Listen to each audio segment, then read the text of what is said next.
रमजान अल मुबारक के आने से पहले ही सऊदी हुकूमत की जानिब से चंद ऐसे अहकामात दिए गए हैं जिसने सबकी तवज्जो हासिल कर ली। सऊदी हुकूमत की जानिब से तमाम मसाजिद में नमाज की बराह रास्त नशरियात पर पाबंदी आयद कर दी है।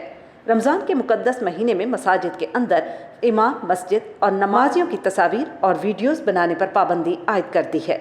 इस सूरत हाल में पाकिस्तानी रोजी रोजगार के सिलसिले में दूसरे मुल्कों से आए अफराद का क्या होगा, जो सेल्फीज और तस्वीर बनाने से बाज नहीं आते और अपनी फैमिली के पास अपनी तस्वीर भेजते रहते हैं। दूसरी जानिब मसाजिद में अफ्तार कराने वालों के लिए अहकामात जारी किए गए हैं, जिसके मुताबिक अफ्तारी कराने से पहले इजाज़त दरकार होगी, जबकि NGOs अफ्तारी रोज़ेदारों तक इमाम मस्जिद के जरिए ही पहुंचा सकेंगे।